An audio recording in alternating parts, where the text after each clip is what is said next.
Good day, all. My name is Paula Hunter. I'm Executive Director of the Mojaloop Foundation. I'd like to welcome you all to our webinar today. Today we'll be talking about what PISP means for inclusive real-time payment systems. This is a project sponsored by the Mojaloop Foundation. We're really excited to share the details of this project with the world. We encourage your participation today, your questions. There'll be ample time, hopefully, at the end of this session for you to ask specific questions of our panelists. A few housekeeping items that most of you are probably familiar with at this point. You are all in listen-only mode, so you can ask questions, but we will not open mics during this session.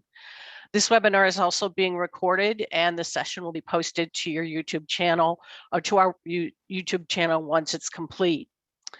Please do submit questions via the Q&A button at the bottom of your webinar window during the presentation. You can ask questions anonymously. We look forward to answering these questions at the conclusion of the presentation. And if we don't get to your question, we will follow up with you after the presentation. For technical help, also please do submit questions via the Q&A button. We do have folks standing by to address anything that might be of concern for you. So first I'd like to do is welcome our panelists here today.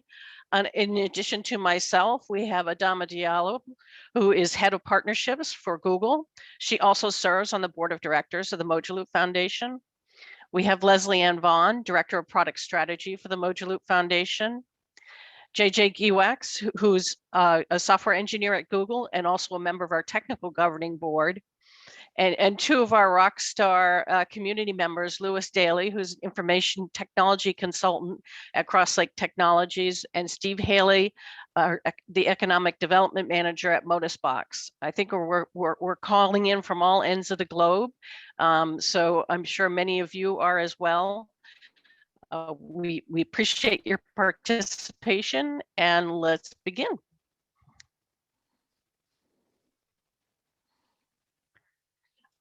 So first thing we wanted to do was set the stage. The PISP and what we want.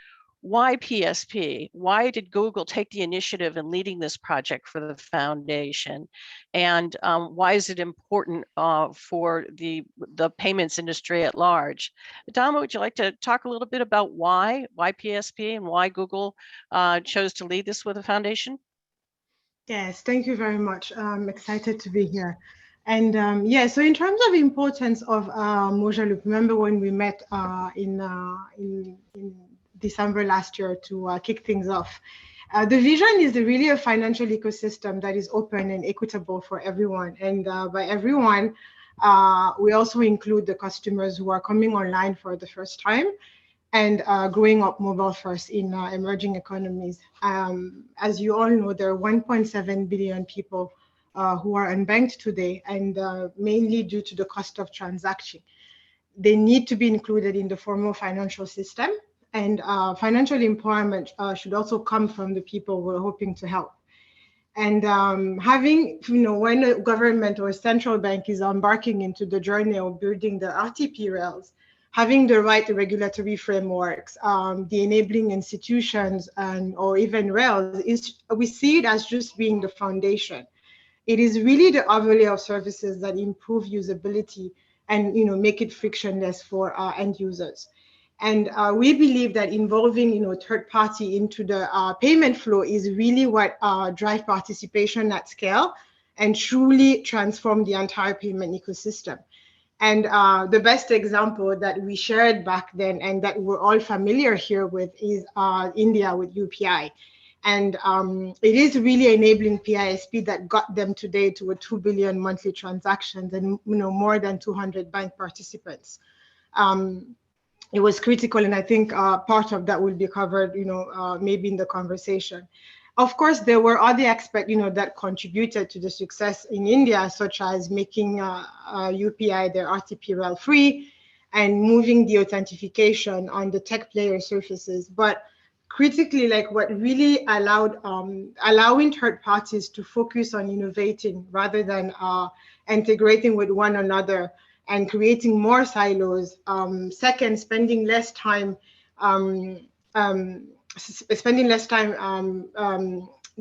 having more time, sorry, to actually innovate for the end users. And lastly, initiating payments was really, really critical in India. And we believe that, to replicate such a success, building an open layer on top of any RTP system is strongly recommended. And that's why we wanted to take on this initiative in the context of the Mojaloop Foundation. And we see India as an example where it was an amazing partnership between banks, governments, and the tech companies that benefited, the entire ecosystem, especially users. Excellent.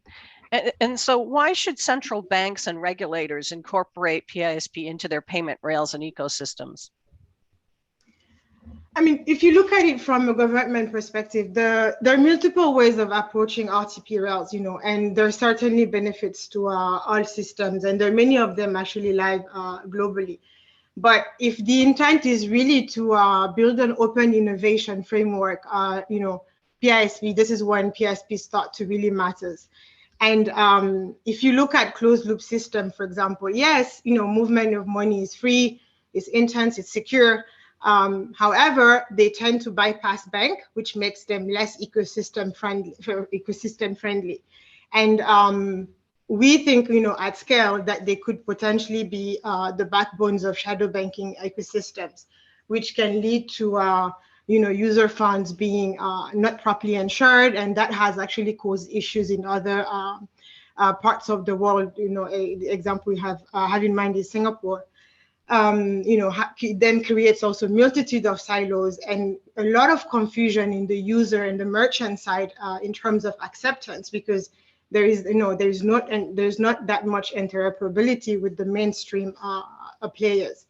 And the other issue that we see is the fact that having silos or closed loops also very limits a lot the number of use cases that are available. So that's one of the reasons why when designing an open innovation framework, we think central banks and government should really think about PISP when doing that, embarking on that journey. And the other reason is really because it allows them to create an even playing field for domestic DFSPs and allow them to fully capitalize on the benefits of digital payments. And lastly, it's what we're all here for, financial inclusion, and it's a key enabler for interoperability for domestic and cross-border transactions. So it is important that governments adopt widely accepted standards to enable coherence between systems and make sure that it improves the ease of moving into international as soon as that's possible. And it's very critical in the context of Africa, for example, with the number of regions and countries we have. And to this end, I mean, as I think many of you know here, our long-standing practice has always been to provide platforms where we can build and support ecosystems. And in the specific context of payment, when thinking about building RTPs, the reason why PISP is critical when governments are embarking on the journey is really the fact that PISP allows players to partner with existing financial institutions to enhance rather than to come and disrupt existing ecosystems. And that's what we're doing. If you take the example of GPay, we partner with more than 2,000 banks globally. Excellent. Well, thank you again, Adama, for your contribution to the Mojaloop Foundation and for the Google team's participation in these and other projects of the foundation. At this point, what I'd like to do is hand off to Leslie Ann Vaughn, who is our Director of Product Strategy for the Mojaloop Foundation. Leslie Ann has a pulse on the market requirements and our long-range product roadmap, and she's going to introduce the 3 PPI topic. On to you, Leslie Ann. Thanks, Paula. So I fundamentally want to take the conversation back to basics and the mission of the Mojaloop Foundation. we are all about financial inclusion, and we think what really matters when we think about financial inclusion digital payments, there are three elements. Interoperability means inclusive rails that ensure last mile customers can send or spend with everyone in the financial inclusion ecosystem.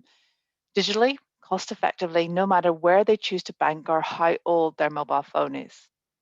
The customer at the smallest MFI should be able to connect with the customer of the largest bank. And that network ideally has a vision that supports multiple use cases and supply chain money movement to avoid creating the silos. We also think instant push payments are central, which means that funds are available to the recipient almost instantly. They can spend and send their money straight away. Both payer and payee can see the change in their balance right away, just like having cash in their purse. This is fundamental to budgeting. It's fundamental to small traders being able to see the money arrive as soon as the goods leave the shop, and being able to build confidence and improve liquidity so that they can immediately use funds to buy more stock. And we also think that last mile innovation ecosystem is fundamental to delivering real-time relevant services that are important to those who are currently today financially excluded. I can't overemphasize the role of those who do the hard work in the last mile in creating those valuable services. And just to pick up even more on that point of last mile service development linked with interoperability, fundamentally, we get the kind of vibrant digital payments market that India is experiencing when it's simple for everyone at all ends of the financial inclusion spectrum to interact with each other. That means we need to ensure that solutions that serve last mile customers can simply connect to solutions that serve banked customers. And I don't mean only individuals. The ecosystem that includes micro and small traders, gig workers, small businesses, supply chains of FMCG, distribution chains, utility companies, and even government departments all need to interact with each other. So Mojaloop was designed ground up specifically to deliver financial services ecosystems, the software for an instant payments clearing system and API protocol that helps banks, MFIs, SACCOs, mobile money companies to all connect to the same payments rails. The API protocol itself does more than just move money. The design helps network participants to interact robustly with each other, and this is really important in bringing some important financial inclusion principles to life. So I want to unpack that protocol just a little bit. It's got 3 steps: discovery, agreement, and transfer. So step 1, and there's more content here. This is actually from our training program, some of this content, so you can go and find it online. But fundamentally, step 1 is before money movement. The system helps the scheme use aliases to reference a customer's account. This allows us to say, pay me, not pay my account. So customers can use familiar things like mobile phone numbers as aliases for their chosen bank or MFI or mobile money provider. The protocol ensures that the sender will see the name of the recipient as well as any fees they need to pay before they authorize the funds movement. But we don't hold this information centrally. The protocol ensures that there isn't data duplication. This information is stored at the organizations who are responsible for Know Your Customer and account opening services. So in step 2, DFSPs negotiate effectively with each other. They are able to receive the funds before they accept the transfer. They do their checks as part of this protocol in this step. This is important in an instant payment system because this ensures, for example, that tiered KYC limits are not breached and the customer's account status will allow the funds to arrive.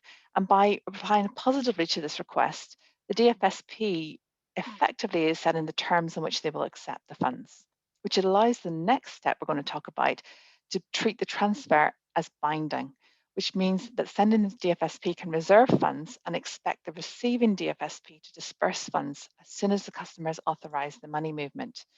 This design fundamentally helps DFSPs both manage the liquidity in the network and manage settlement risk between participants. And this is really important because we are fundamentally wanting to achieve instant funds movement to the recipient at the point at which the transaction is initiated in a way that DFSPs know that risk is managed.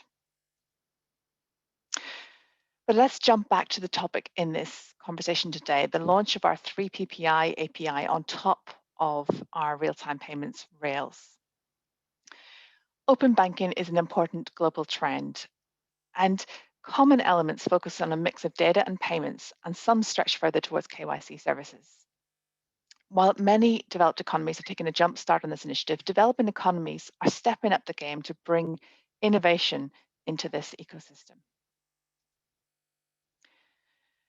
And so there's been a lot of studies done globally about the impact on financial inclusion of open banking and open payments. One such organization is CGAP, Consultative Group Assisting the Poor. They've examined 12 regimes globally and identified some critical design components that are most likely to serve the need of the poor people. I'd really recommend reading both of these reference papers here, but the critical conclusions I'm bringing out here are the most important things I want to land today. The conclusions from the paper say regulators should consider incorporating payment initiation into their open banking regimes because it provides the greatest benefit to inclusive finance. The CGAP study concludes that payment initiation is fundamental to financial inclusion by design for any market looking at open banking. However, to do this well, connections between accounts held with different providers require a payments infrastructure that supports instant payments. And many will ask, but isn't open banking for those with smartphones and apps? And what is the reality of this for financial inclusion customers? And I would say there's plenty of reality here.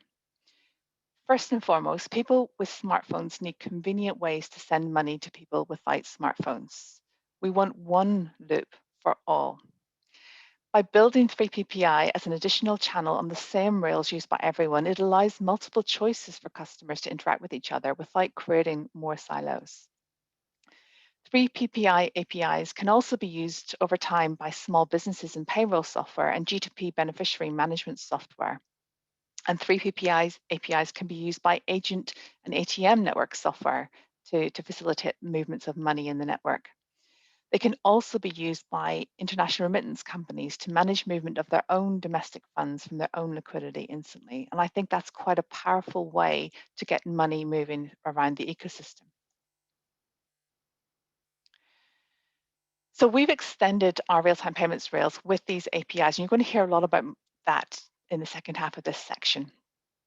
Fundamentally, our vision is a make it simple, one-stop shop using international security standards to ensure consumer protection. The benefits of the centralized model for third-party payment initiation is through the mindset of co-opetition and cost efficiency for the network, because addition of an extra actor does bring with it inherent new risks. No one wants to be the strongest link in a weak chain. So there's a new type of participant in the network, a third party or an overlay service provider. They don't hold money on behalf of the customer. They simply initiate transactions on behalf of their debit account holder without needing to use the UI from the bank to do that. The third parties create a circle of trust between the customer's DFSP, the customer's device, the customer, and the third party. Banking details are not held on the device, and banking pins and password will not be used by the third-party apps. So for me, the key benefits of the Mojaloop solution is a single shared entry point for the entire open loop system, which simplifies the onboarding work for the ecosystem to create robust unified experience for third-party developers. We believe that the robust consent linking mechanism establishing the circle of trust between these parties is fundamentally a place for co-opetition within a network, that this is a place where stronger together creates a better, robust cybersecurity by design solution. And we're really excited about the new biometric authentication and device level mechanisms that are brought to bear that you will see a demo of later on in this call, meaning that networks can collaboratively start to innovate around moving away from PINs and OTPs as the only authorization mechanism. So we'll see a lot more of this in the rest of this hour together. Fundamentally, doing this via an open source community makes a lot of sense because the benefits of working with a network of technology and payments expertise in a collaborative open innovation manner to share the burden of tackling challenges makes a lot of sense. We believe that doing this well requires privacy and security standards, API standards, and behind the scenes standardized behaviors that a DFSP will adhere to as part of the scheme design. We know that liquidity and settlement risk management done well is fundamentally at the core of an instant payments network that is robust and resilient. We believe in modularity because forever is a very long time. And we've chased business and use case focus to deliver lasting impact on the ground, because fundamentally it's not about delivering tech and going back to normal. If the SDGs are to be met by 2030, it requires a global response. It requires collaboration and it requires responsible regulatory innovation ecosystem. The Mojaloop Foundation was born from this mindset of a digital public good. It's why we've come together. We're a charitable nonprofit that maintains this software, which delivers to its adopters the software as a digital public good and holds a vibrant community of experienced digital payments consultants and technology companies focused on the problem of financial inclusion. We provide modular and extensible software as an accelerator for a reference model between all classes of financial service provider. So with no further ado, I want to hand over to the technologists in our community that have been creating this and let them unpack some of these key concepts. So Lewis and JJ, over to you. Great. Thank you, Leslie Ann. So yeah, we're really excited to be able to share with you guys a bit more about this. I think before we dive in too deep into technical stuff, just to kind of set the scene a little bit, I think the points that we really want to reinforce in this section is this idea of the circle of trust that Leslie Ann is talking about, and the technical abilities that some of the implementation or the API that we've defined allows us to offer participants joining a Mojaloop scheme. We also want to talk about the white paper, and JJ is going to share a little bit about the 3 PPI white paper that Google put out. And then really what this is, what we're presenting today, is that white paper put into action in open source code that lives inside of Mojaloop. So let's set the scene a little bit. We have kind of this demo scenario set up here. We have Aisha, who in the bottom left there, who owns a smartphone, who banks with Bank One, which is connected to the Mojaloop scheme. And Aisha has opted to use a third-party payment initiation app, Pineapple Pay, which can link her account from Bank One and initiate payments from her Bank One account to anyone else on the Mojaloop, connected to this Mojaloop hub. So what we're going to talk about is the API in two sections. If we might just want to go to the next slide. Firstly is going to be this idea of linking, establishing trust between all of the parties involved. So between Aisha, between Bank One, and between the PISP. And secondly, how do we actually go about initiating those transfers? So next slide, please. When we link an account with a third-party app, the important kind of piece here is the lines of trust between each of the parties. So Aisha trusts Bank One, that's who she banks with. Aisha also trusts Pineapple Pay because she's signed up, she's downloaded the Pineapple application, or she's signed up for the Pineapple Pay service. And so there's a chain of trust there. But what we need to set up, and this is what our API allows, is the trust between Pineapple Pay and Bank One, that Bank One knows that Aisha, yes, has asked Pineapple Pay to be able to initiate transfers from her accounts that Bank One holds, and that there is some sort of mechanism that allows Aisha to, that requires, in fact, Aisha to approve every single transaction that she initiates. And Pineapple Pay should be able to prove to Bank One with every single transfer, yes, Aisha has seen this transaction, and they're happy for it to proceed. That's at a very high level what we're talking about here. JJ, anything I'm missing here before we dive into the first little demo video? No, it's just important to highlight this idea of this not yet trusted line. As Lewis said, right, it's not about these two parties not trusting each other generally. It's about the trust on behalf of Aisha for this specific case. And so we're trying to establish a line of trust between Pineapple Pay and Bank One for this specific case of Aisha trying to initiate payments. I just wanted to make that clear because it's a little bit subtle. Yeah, for sure. Cool. So yeah, let's talk through a quick demo of what Pineapple Pay looks like.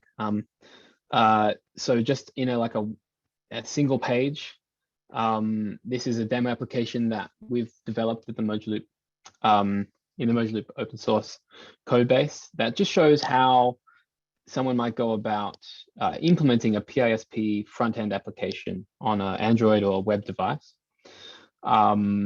And it does a few special things to facilitate this sort of flow and builds on top of the existing Mojaloop APIs. So yeah, let's move on to the actual demo video. So here we have, this is the linking process, so the first of the two processes.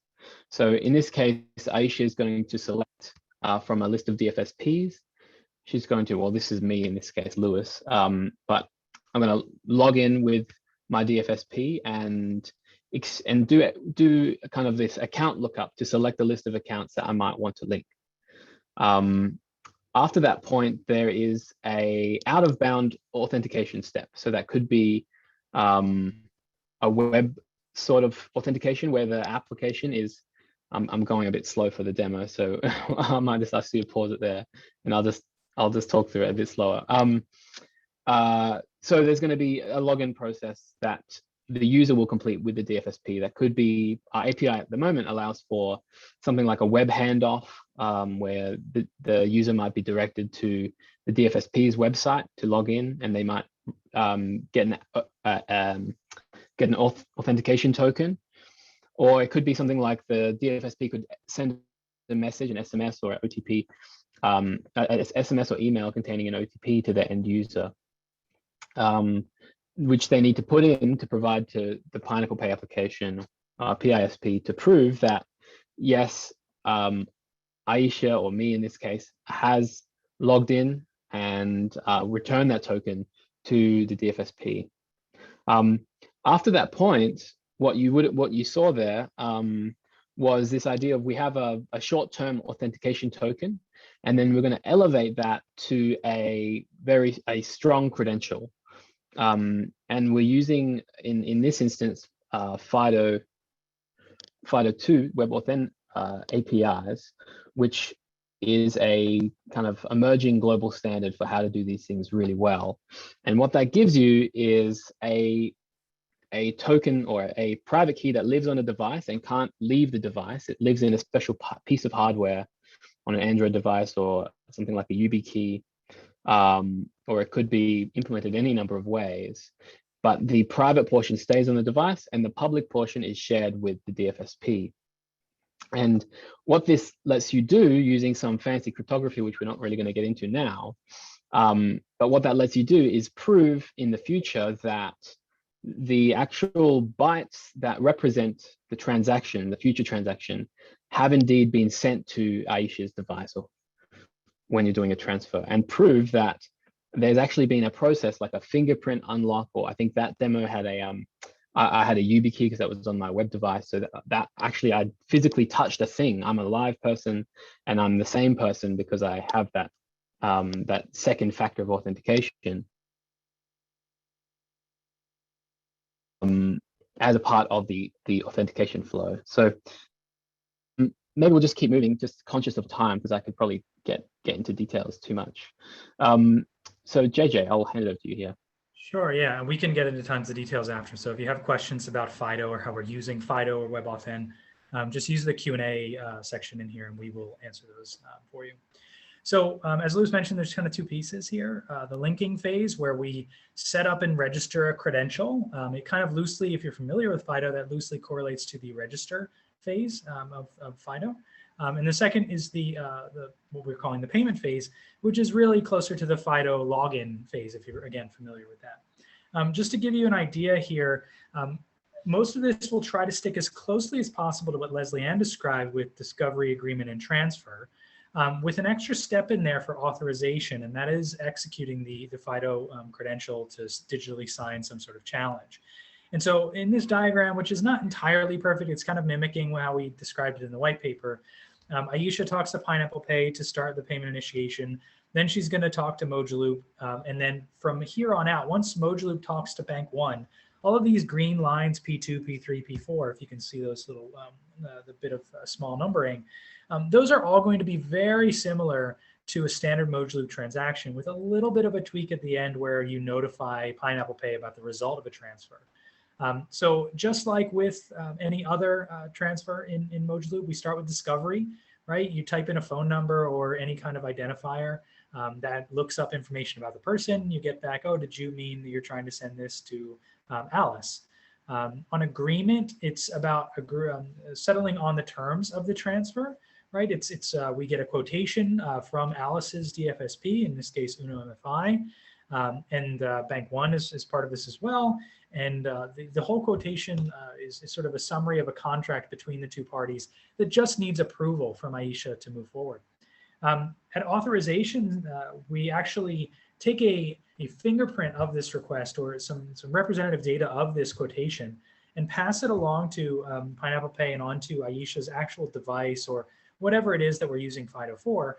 And then that's the piece of information we use to digitally sign it with the private key that was generated during registration, which is only present on the device and can be verified by anyone who has the public key, which in this case is the auth service and a variety of other people, including Pineapple Pay and potentially Bank One as well. Once all that's approved, we follow through with a standard Mojaloop transfer where the Mojaloop hub settles the transaction and notifies everyone that everything's been dealt with. It also notifies Pineapple Pay to let them know about the result of the transfer. Next slide, please.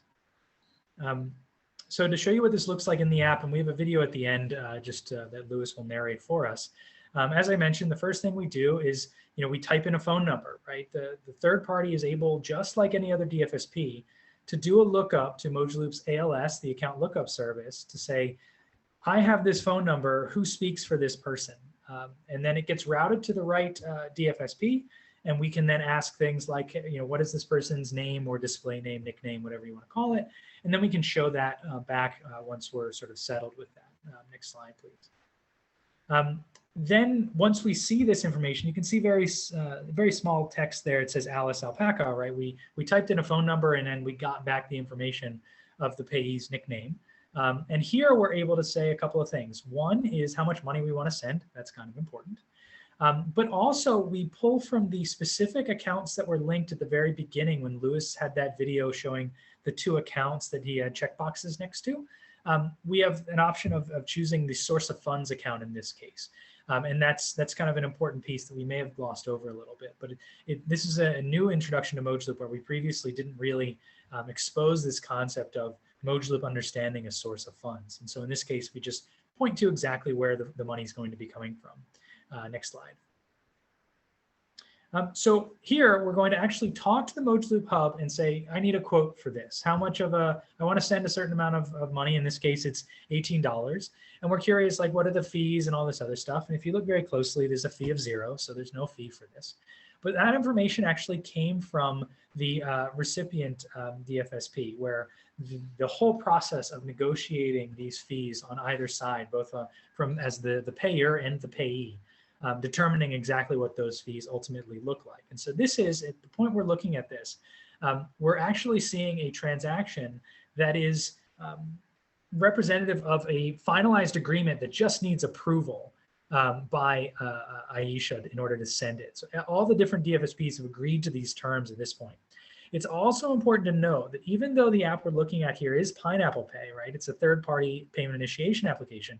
It's not really money coming from Pineapple Pay, right? So Pineapple Pay has no money and it's not capable of being a true financial participant in this transaction. What they're doing instead is crafting the whole process of setting up a transaction and a quotation. And ultimately, this is going to be digitally signed and sent off to be processed and handled by the two actual DFSPs. In this case, it was Bank One and Uno MFI. And so the whole idea here is that Pineapple Pay is really just staging and setting up the transfer to actually be executed by the true money holding participants on the network. Next slide, please. So at this stage, you're going to click Authorize Payment. And this is where FIDO kicks in. So the FIDO APIs are really limited. What they let you do is, as you saw in registration and linking, they let you generate a key pair. But at this stage, the API is really straightforward. It says, given a quotation request with just a bunch of bytes, please sign this using credential 1234, which is the one we set up for linking. And that's what's happening when we touch our fingerprint. It's actually going into the secure chip on the device, or in Lewis's case with the FIDO, there was one of these guys, the security key that you sort of touch to the scanner. What's happening is the bytes are being sent to the device. We're pulling out the private key, we're signing those bytes and returning them. The private key never leaves the secure area of the device. It is never accessible to the application, nothing like that. And so what's actually happening here is these details are being signed and then sent back as the authorization for Bank One to evaluate and determine whether or not they accept these. Next slide. At this point, Bank One, Aisha's DFSP, is going to look at the signature, determine whether or not it accepts that signature. So it's going to look at the public key, look at the challenge, and look at the signature, and make sure those three pieces all check out. And there's a whole variety of libraries that let you do this in open source, and we've built one into Mojaloop now to do this. Once that happens, it's a regular Mojaloop transfer, right? It's sent to the central switch. The transaction is settled. The only difference at the end here is that instead of just notifying both DFSPs, right, Bank One and UnoFI, we're also going to notify Pineapple Pay to let them know, hey, Bank One sent your money to Alice, right? So Aisha can now get a prompt here saying this was all successful. And so to see this live, Lewis can walk us through a quick video, I think. Yeah. It's probably good. We've got a bit of the context. We'll go through a bit faster. So yeah, next slide, please. And let's hit play. So we've already linked an account. This is a web demo of the same application. So the authentication thing is going to look a little bit different, but this time we're sending to Sydney Huena, $100 US. And you'll see here the authorization step after confirming the quote. So it was all very fast. But basically the entire flow kind of boiled down into just a few seconds. Now, I think the last thing that we'll probably leave you with before we go into our Q&A time is talking about what's next beyond peer-to-peer payments. So we've talked about this one use case. We've talked about the kind of 3 PPI APIs. We've talked about how that would work with peer-to-peer and shown you kind of an explicit example. But as Leslie Ann touched on earlier, there's lots of other possibilities here for using 3 PPI. So you could imagine something like a bill payment processor that aggregates your bills together in one place, could send you reminders to pay your bills on time, and then automatically initiate payments and then ask you for kind of a final confirmation to pay the people, your electricity bills or water bills and all sorts of bills. We were talking yesterday more in detail about like a pay-as-you-go solar example of this sort of use case. We've also been talking with the guys at Coil, our good friends, about how you might use this sort of use case to interface with legacy payment systems. They've built a great demo on interfacing with ISO 8583. Probably got that wrong, but on using kind of connecting Mojaloop to legacy ATMs using where an ATM acts as a DFSP. But they've also been thinking about how could you use the third-party payment initiation to do this in a more elegant way, without requiring someone to be a full-on, highly regulated DFSP, but still expose some of the kind of bits and pieces that a fintech or someone, an enterprising person connecting to legacy payment systems might need to get this stuff to work. So I think that's kind of it for us. Right now, we're going to hand over to I think Steve, who's going to help us run a bit of a Q&A time. Yeah. So Steve. Okay, thanks a lot, Lewis. Thanks, and thanks, JJ. Cheers. I was planning on doing a little bit of a quick intro, but we have so many questions. I actually want to make sure we get to them before before I say anything. Let me just start with I'll just start reading off the first questions, and I think I'll give the panelists a few comments. Leslie Ann, I think a lot of these are going to be scheme questions. And so I'm going to point to you. And then JJ and Lewis, there are some technical questions as well. So the first one is, so there are some commercial MNOs that are building interoperable solutions for Africa. How will Mojaloop deal with those entities? Will they be an overarching framework to incorporate those solutions, or how they intend to compete/replace with those? And so, yeah, the idea that there are already some interoperability drives, both regional and domestic in Africa as well as in Asia, where I'm working. How does Mojaloop view those and want to work with them? And I think, Leslie Ann, looks like you've got something to say, and Adama, I know you and I have talked about that. So if you've got something, I'll call on you next. Go ahead, Leslie Ann. Muted though. Exactly that. So people are working on this problem. This is one of the biggest unsolved problems in certainly the African space, where I've done a lot of work over the years.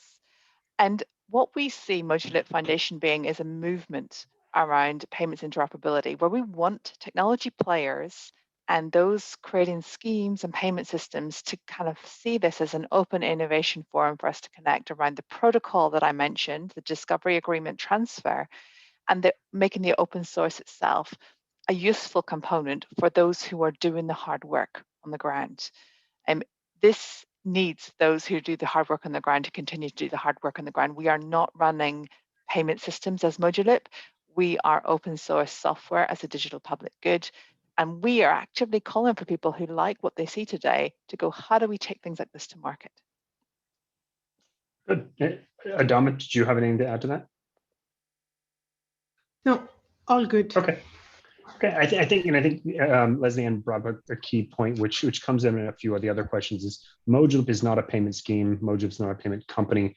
It's an open source technology community that provides this service. So I would just say those that are trying to build those might want to consider using Mojaloop or some of the technology being created to improve that service that they're offering. Okay. And then, I mean, a good question from Robert that comes up often is, what is the ultimate recourse that an Aisha would have in the event of an attempted fraud, say by a hacker? So we're talking about putting the, if we're putting a PISP between Aisha and her DFSP, who is responsible for helping her track down that fraud? Anybody want to take a stab at that one? So I would actually reflect back on something Douglas in the chat has said as well. Security is only good as the credential recovery mechanism. When customer loses the phone, all these kind of things. The reality is schemes have to think about a lot of practical realities to take this to market as a cooperation, a co-opetition moment. And the software will serve the scheme decisions. We also are able to introduce the concept of multi-factor authentication in this story. So right now, most digital financial services in the ground, they're very reliant on pins and passwords. What happens if you're able to say it's about device, it's about a biometric, it's about maybe the size of the transaction, maybe something else that you know about his typical patterns as the bank. The bank is not disenfranchised in this conversation. They are part of the scheme rule decisions, and their fraud and risk management systems are still central to this. That I think is this long and not the full answer. The software will not solve it on its own.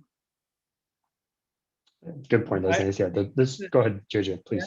From the tech perspective, as I mentioned before, at the end of the day, it's still a regular Mojaloop transaction just initiated by a third party. And the bank is the one ultimately, the DFSP. We used Bank One as an example, right? When Aisha was sending to Alice. And Bank One in this case gets access to this credential and digital signature, which they can decide whether or not to send the rest of the transaction, but they don't have to just consider the signature. There's also, has the person sent money to this other person before? How much money is it? Are they cleaning out the account? Like, there's all kinds of fraud signals that can be dealt with there. So yes, I know the question was about recourse, but I want to make sure we're being clear here. This is not some alternative access point in order to send money around. It's still using the traditional mechanisms built into Mojaloop.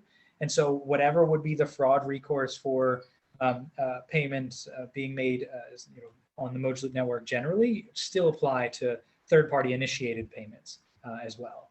So it's one of those things that I agree with Leslie Ann, but it is still a similar avenue to what we see today. Absolutely, and I think that's effectively what I was saying. This is the moment for open innovation and say, what else can we do with the tech that the bank manages to do more multi-factor authentication before the transaction is fully submitted to the faster payments network. Okay, thanks everybody. And I think the short answer is it's really going to depend on the implementation as well. It's going to depend on the scheme and how they want to implement this technology. So next question we have, I'd like to see if Lewis and JJ want to go after is, can Pineapple Pay also do the same for mobile money, not just banks? Yes, yes, yes. Yeah. Yeah, we sorry, said bank one. We use. Sorry, go ahead, Lewis. Yeah, well, I was going to say the same thing. We use the word bank because it's easier than saying bank or mobile money or or whatever. MFI. Yes, yeah, MFI. Yeah. We use the term DFSP, but sometimes that means different things, and we don't want to get too stuck in acronym land. Fundamentally, right, so Mojaloop. Yes, of course, right? Anything that's connected to the Mojaloop network, any DFSP that holds funds, a third-party initiator, a PISP, is able to initiate funds, from that, as long as they've opted in or the scheme rules demand that they've opted in. It really is up to them. But yes, absolutely. If a mobile money operator, a bank, any other person who holds a balance with Mojaloop could absolutely have funds initiated on their behalf if they're willing. Okay, all right, let's move on. We got a lot of questions. Okay, there was a question around the cost, and is Mojaloop free for MFIs? And then this gets into the question of it. Mojaloop is just a technology; it's not a scheme itself, and so the price to the participants and the price of the transactions is going to be set by the scheme that decides to implement the Mojaloop. Does anyone want to add to that? I would just say fundamentally, to get this to market, Steve, you and I talk a lot about this. We need the utility company who wants to run infrastructure at scale, and we need the scheme participants. They are the DFSPs and the third parties who want to interact with each other in this interoperable fashion. And to get that happening, it requires people on the ground to want to make that happen. And we want to work with those institutions. And so we hope MFIs are active participants who are controlling the governance of their schemes for sure. We had a good technical question, so I want to pass it back to Lewis and JJ, which was, does Mojaloop comply with Nexo standards? I'm sorry, I can't talk to that one. Lewis, JJ, do you know that? I don't know what Nexo is. Yeah, unfortunately, enlighten me. Either. Sorry, we'll have to get back to you on that one. Okay, Tad, if you want, I'll try to get back to that if you want to answer any more about Nexo, and then we can see if we can get back to you, if not by email. Cool. Okay. Is the covering of EU PSD2 is this covering EU PSD2 requirements? Because it sounds familiar so far. Anyone want to talk about the comparisons to PSD2? JJ, I'd love you to lead that one. Oh, geez. How did I become the PSD2 expert? From a security standpoint, or are we talking about generally? I think generally. I can comment on some of the two-factor auth stuff, because I recall that even in PSD2, SMS OTP counted, for example, as an acceptable mechanism to prove that you have a possession of a device. I don't agree with that assessment, because SMS can be hijacked and there's all kinds of issues with it. But as far as we're concerned, from a security standpoint, and Leslie, and you can pick back up on all the other topics, I think. From a security standpoint, I believe that what we've proposed here is more than sufficient to cover the two factors required when initiating payments, right? Because we have true possession, which is the FIDO credential, as well as the linking process you're required to present to either a username, password, or any other traditional form of authentication as well. More importantly, with FIDO, you're required to grant consent at each and every request, unlike something like OAuth 2, where you have a token that you can use multiple times and refresh it from time to time. which is somewhat dangerous because it could be copied and pasted between systems or stolen and hijacked in the case of a system breach. So as far as the security authentication authorization aspect goes, I believe that the proposal that we have here more than satisfies the PSD2 requirements. Can we move on? There's The other whole line. thing to note that there is PSD2 outlines two types of fees, and but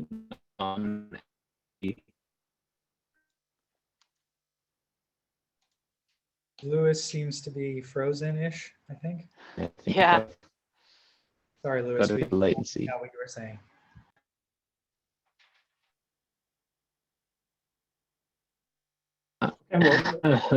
Lewis, we'll wait, and if you come back, we'll let you answer that one. The next question was around how does, and again, a good question on schemes. Give you a second, Lewis. We're going to move on. We're still a little crackly. How does Pineapple Pay get compensated? And so again, a scheme question. What any thoughts anyone wants yes, to talk please. about? Yes, Yep, please. So what I love about this design is nothing is assumed about Pineapple Pay. Pineapple Pay could literally be a solution integrator building an app for a bank. So their business model could well be they get paid by the bank to build an app. This fundamentally changes the narrative because they need to be the debit party nor the credit party in the account as the institution creating the software and launching the software. And their business model, therefore, is their own business. But they may well be the account holder of the debit party, if it's maybe a government for social payments, for payroll software, or they may be a gig economy platform and needing to receive payments for their merchant network on the receiving side. It changes the game in terms of how many connections and how many accounts, because fundamentally it's decoupling the model, and the business model innovation can be separated out. So fundamentally, we're not saying that the third party should not be paid and should not have a business model. What we're saying is it's separated from the fundamental money movement, and they may well be a participant, but that's a different part of the equation. They may be the credit party account, for example. That's how I would interpret this.